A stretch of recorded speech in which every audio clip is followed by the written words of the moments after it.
देखिए, आपको एक प्रमेय पढ़नी है, थ्योरम। वृत्त के केंद्र से जीवा पर डाला गया लंब जीवा को समद्विभाजित करता है। तो देखिए, कोई भी प्रमेय हो, किसी भी प्रमेय को प्रूफ करने के लिए सबसे जरूरी जो पहली बात होती है वो ये होती है कि प्रमेय में जो जो शब्द आए हैं उनके बारे में हमको पूर्ण जानकारी होनी चाहिए। जैसे सबसे पहले शब्द आया वृत्त, तो वृत्त के बारे में आप लोग जानते हैं कि वृत्त उस बिंदु का बिंदुपथ होता है। वृत्त उस बिंदु का बिंदुपथ होता है जिसकी एक निश्चित बिंदु से दूरी हमेशा बराबर होती है। जैसे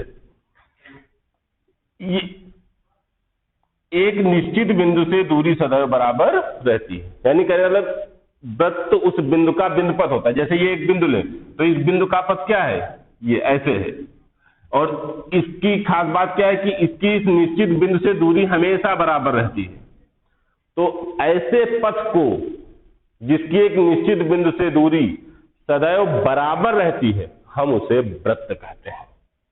पहला शब्द आया था वृत्त, तो वृत्त क्या है, वृत्त उस बिंदु का बिंदुपथ है। वृत्त उस बिंदु का बिंदुपथ है जिसकी एक निश्चित बिंदु से दूरी हमेशा बराबर रहती है। मतलब यहां से इस बिंदु की चाहे जहां दूरी लें वो दूरी हमेशा बराबर रहेगी इस पथ की। और ये जो दूरी होती है इसको हम त्रिज्या कहते हैं, और जो ये स्थिर बिंदु होता है इसे हम केंद्र कहते हैं। तो ये बात हुई कि वृत्त क्या है। दूसरी बात केंद्र की आई, आपको पता चला इस स्थिर बिंदु को ही हम केंद्र कहते हैं। फिर बात आई जीवा की, जीवा यानी कॉर्ड। फिर एक शब्द आया है जीवा यानी कॉर्ड। तो अब ये जीवा क्या है, तो वृत्त के किसी भी दो बिंदुओं को मिलाने वाली रेखा जीवा कहलाती है। किसी भी दो बिंदुओं को हम मिला दें वो एक जीवा हो जाएगी, इस वृत्त की जीवा हो जाएगी। जैसे इसको नाम दे तो ये ए बी एक जीवा है, ये सी डी एक जीवा है, ठीक है। और यही जीवा जब वृत्त के केंद्र से जाती है तो ये व्यास कहलाती है। वृत्त के जब केंद्र से जाती है तो यही जीवा व्यास कहलाती है। मीन्स व्यास भी एक जीवा है, सबसे बड़ी जीवा व्यास कहलाती है। तो वृत्त समझ में आया, केंद्र क्या होता है, जीवा भी समझ में आई। डाला गया लंब, अब लंब जानते ही हैं, दो रेखाएं जब एक दूसरे से 90 डिग्री कोण पर हो तो उन्हें वो एक दूसरे के लंबवत होती है। समद्विभाजित, समान दो भागों में विभाजित करना। तो ये तो बात हुई कि प्रमेय में कौन कौन से शब्द आए हैं। तो प्रमेय में जो जो शब्द आए थे उनकी मीनिंग पता चली कि वृत्त के केंद्र से जीवा पर डाला गया लंब जीवा को समद्विभाजित करता है। सारे शब्दों की मीनिंग क्लियर है। फिर जो दूसरी बात आती है वो होती है कि क्या दिया है और क्या हमको प्रूफ करना है।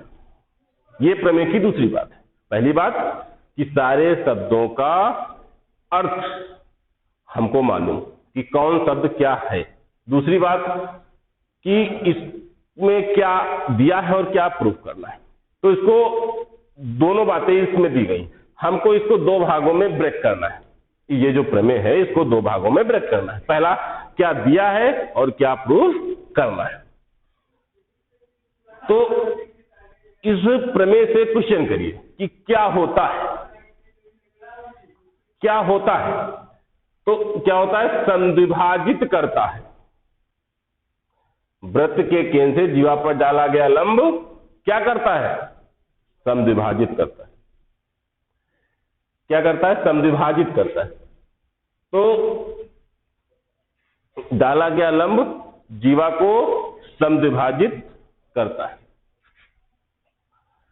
तो यानी ये हमको प्रूफ करना है कि जीवा को समद्विभाजित करता है।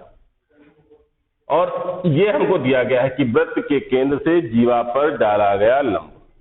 तो ये दो पार्टों में ये प्रमेय ब्रेक हो गई। पहला पार्ट ये हुआ, पहला पार्ट ये हुआ कि वृत्त के केंद्र से जीवा पर डाला गया लंब, ये पहला पार्ट हुआ। दूसरा पार्ट हुआ जीवा को समद्विभाजित करता है, तो ये हमको दिया गया है पहला पार्ट, और दूसरा पार्ट जीवा को समद्विभाजित करता है, ये हमको प्रूफ करना है। देखिए, तो सबसे पहले एक वृत्त बनाते हैं, दिया गया है उसको बनाएंगे, उसी को फिगर के रूप में बनाएंगे। वृत्त के केंद्र से, वृत्त के केंद्र से एक वृत्त बनाया, उसका ये केंद्र हो गया ओ। उस वृत्त के केंद्र से जीवा पर डाला गया लंब, ये एक जीवा हो गई mn,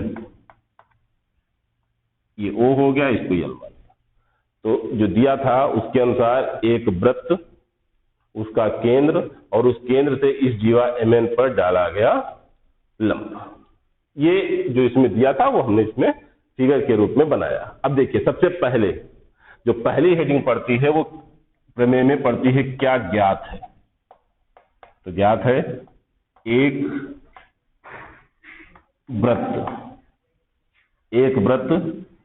COR, यानी O केंद्र और R त्रिज्या, एक वृत्त जिसके केंद्र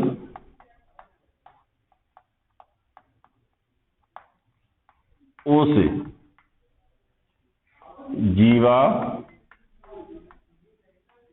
mn पर OL लंब डाला गया। ये हमको ज्ञात है कि एक वृत्त है COR जिसके केंद्र O से जीवा mn पर OL लंब डाला गया है, ये हमको ज्ञात है। दूसरी बात आती है कि क्या सिद्ध करना है। दूसरी बात है कि क्या सिद्ध करना है।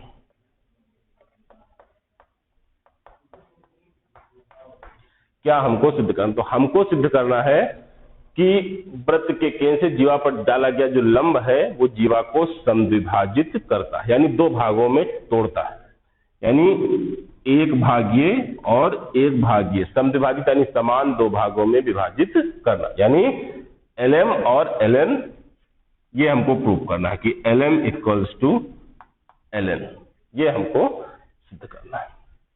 फिर तीसरी बात, अगर प्रूफ करने के लिए अगर हमने कुछ अपनी तरफ से किया है तो वो रचना में आता है। जैसे O को M और O को N से हम मिलाते हैं, मीन्स OM व ON को मिलाया,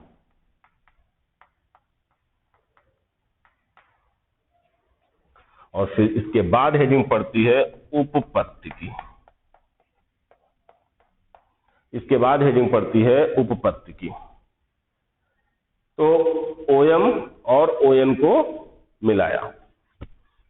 तो अब देखिए, अब तक जो कुछ किया वो जो कुछ प्रमेय में दिया था वो हमने किया, अपनी तरफ से कुछ नहीं किया। अपनी तरफ से सिर्फ O को M और O को N से मिलाया है, बाकी सब कुछ पहले से इसमें पता था कि वृत्त है, वृत्त के केंद्र से जीवा एक है MN, उस जीवा पर ON लंब डाला गया है। अब इसकी उपपत्ति देखते हैं।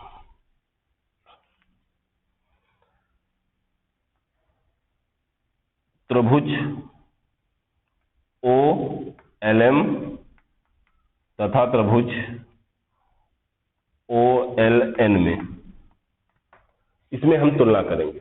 देखिए, तो कोण OLM इक्वल टू कोण OLN, क्योंकि OL लंब है MN पे, क्योंकि OL इस जीवा MN पर लंब है, तो इसका मतलब ये कोण भी 90 है और ये कोण भी 90 है। हम दो त्रिभुजों में तुलना कर रहे हैं, OLM और OLN में। तो सबसे पहले ये कोण 90 और ये कोण 90, का मतलब दोनों त्रिभुज, इस त्रिभुज का ये कोण और इस त्रिभुज का OLN का ये कोण बराबर है। दूसरी बात, OM is equal to ON, OM इसी वृत्त की त्रिज्या है और ON भी इसी वृत्त की त्रिज्या है, यानी एक ही वृत्त की त्रिज्या है।